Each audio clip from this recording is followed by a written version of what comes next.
안녕하십니까.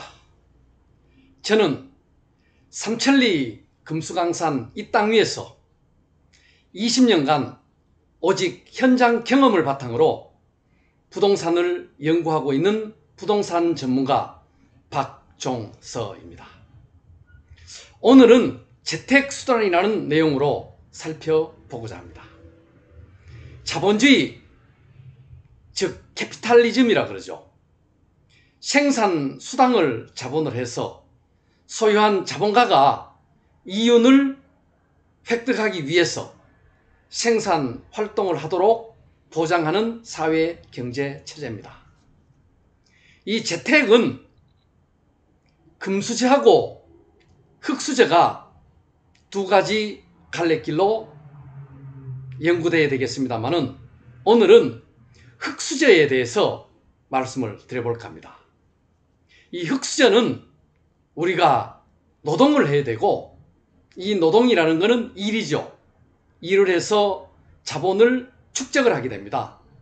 이 축적된 자본을 시드머니로 해서 이 자본으로 하여금 일을 하게 시키는 거죠. 여기에 대한 자금은 보유 금액에 따라서 현재 내가 가지고 있는 돈이 1000만 원이냐, 1억이냐, 3억이냐, 5억이냐, 또는 10억이 있느냐에 따라 가지고 케이스 바이 케이스로 대처해 나가는 겁니다. 또 내 집이 있는 자와 없는 자에 따라 가지고 틀리죠. 아파트나 오피스텔이나 상가나 사무실 또는 빌딩이나 토지에 투자를 해서 여기에 대한 이윤을 올리는 방법도 있죠. 그러기 위해서는 우리가 먼저 부자가 되어야 한다는 겁니다. 먼저 돈을 벌어야 한다는 거죠. 그래야 하고 싶은 것을 하고 행복을 추구할 수 있다는 겁니다. 따라서 이번에 흙수저인 중산층인 김 부장하고 홍 부장이 정년 퇴직 후에 누가 더 부자인가라는 관점에서 오늘 한번 알아보도록 하겠습니다. 과연 김 부장과 홍 부장은 누가 더 현명한 방법으로 재택을 했을까요? 바로 지금 공개합니다. 중산층입니다. 직장인이고요. 재택 대결을 했는데 이 김 부장과 홍 부장은 누가 승자를 누렸을까요? 이 김 부장하고 홍 부장은 같은 직장에 들어가서 김 부장은 자재부, 엔지니어 계통으로 수입 부품을 하는 쪽에 담당을 했고, 홍 부장은 제조업의 생산 기술직으로 근무하는 두 사람이 들어가서 평범한 직장인으로 근무를 해서 퇴직할 때 과연 누가 승자였냐 하는 겁니다. 우리가 통상 집을 마련하고 재택을 할 때 보면은 우리가 기본적으로 진행되는 것이 이제 학교, 대학을 졸업을 하죠.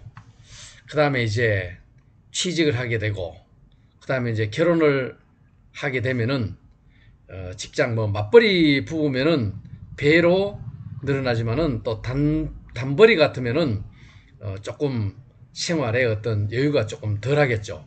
이 생활비를 쓰고 남은 돈을 저축을 해서 이제 재형저축도 들고, 이 재형저축이라 그러죠. 재형저축을 들고, 그 다음에 이제 내리마련. 보통 우리 베이비 부모 세대 같은 데는 이제 그 당시는 보통 10평, 13평짜리 연탄 보일러로 되어 있던 그런 저층 주공 아파트였죠. 그래서 이제 내 집 마련을 해서 돈을 또 모아서 다시 또 이사를 가서 큰 집으로 23평, 30평짜리를 가서 그 다음에 이제 자녀를 결혼시킬 때 되면 보통 한 50대나 이제 60대가 되죠.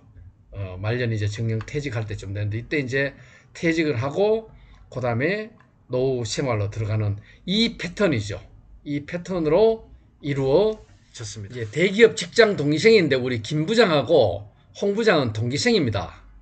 서울에서 거주를 했고, 같은 직장인이고 김 부장은 홍 부장도 직장인이고 김 부장 같은 경우에는 대출을 많이 받아서 내 집을 마련했고, 그 다음에 홍 부장 같은 경우는 말 그대로 저축만 하고 이제 월세하고 전세로 많이 살았어요. 둘 중에 보니까 자녀는 둘 다 대학까지 졸업을 시켰고, 홍 부장 쪽에도 2명인데 대학을 졸업을 시켰습니다. 생활을 따져봤더니 거의 중산층 생활을 해왔네요.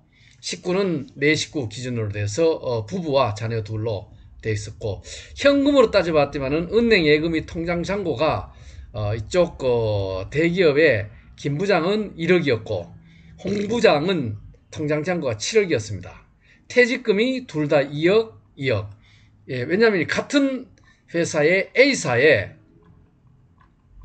둘이, 하나는 자재부에 근무했고 하나는 제조 생산부에 근무를 했던 두 분입니다. 순수 월급제이고, 이 자재부에서도 말 그대로 거의 뭐 엔지니어 쪽에 기술 수입하는 데고, 이쪽도 엔지니어 공무과 쪽에서 근무를 했던 거의 비슷한 방법으로 근무했고, 생활도 거의 같은 패턴으로 기숙사 생활을 해다가 그 다음에 두 번째 사택으로 쓰고, 사택에서 임대 아파트, 그 다음에 집을 하나는 매매를 했고 한 사람은 그대로 전월세로 살았던 그런 애입니다.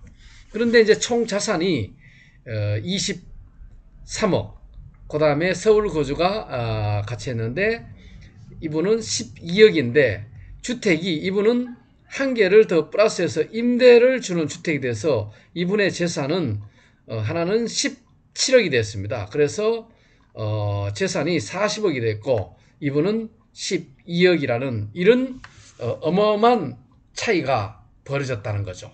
그런데 왜 이렇게 됐는지 결과는 바로 이렇습니다. 결론입니다. 김 부장과 홍 부장의 애에서 봤듯이 부동산은 인플레이션으로 값이 계속 올라왔다는 겁니다. 1929년 세계 대공황부터 그 이후로 해서 현재까지 계속 인플레이션이 이루어져 왔다는 겁니다. 돈을 빌려서 부동산에 투자하는 것도 나쁘지 않다. 즉 은행 대출을 받아서 투자를 하게 되면은 레버리지 효과가 그만큼 크게 되고 금리가 점점 낮아지고 있고 또 예금 이자도 별로 없기 때문에 이러한 레버리지 효과를 이루어서 극적인 효과를 보는 것도 괜찮다는 겁니다. 20년 전에 비해서 그 격차는 더욱더 커지고 있습니다. 월급쟁이가 적금을 해서 부자가 된다는 것은 상당히 어렵다는 겁니다. 25년간이나 근무를 하고 퇴직한 김 부장이나 홍 부장 애에서 봤듯이 부동산 가격이 계속해서 상승을 하고 있는데 이것은 통화량 증가만큼 상승한다는 겁니다. 누가 집값을 인위적으로 올리고 싶어서 올리는 것은 아니라는 거죠. 저절로 그 인플레만큼 따라서 올라간다는 겁니다. 물론 하락 사이클에 걸리게 되면 손해를 보게 되죠. 그러나 장기적으로 봤을 때는 점점 올라간다는 겁니다. 단 영끌은 위험하다는 겁니다. 원리금 상환액을 갚을 수 있는 범위 내에서 융자를 받게 되면 최대한 레버리지 효과를 누릴 수 있다는 겁니다.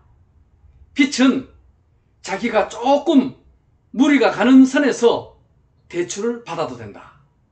왜냐하면 2년이나 한 10년 정도가 지나고 나면 그 대출 이자나 원리금이 가벼워진다는 거죠.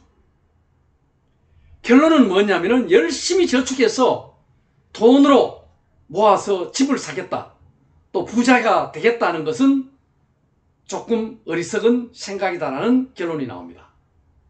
그러면은 무조건 은행 대출을 많이 빌려서 영끌해서 투자를 해도 괜찮느냐? 그거는 아니죠. 그 영끌은 위험합니다. 내가 보유하고 있는 금액에 따라서 현재 내가 가지고 있는 돈이 1,000만 원이다, 1억이다, 3억이다, 5억이다라는 그 범위 내에서 케이스 바이 케이스로 대처를 하면은 좋은 결과를 얻을 수 있다는 겁니다.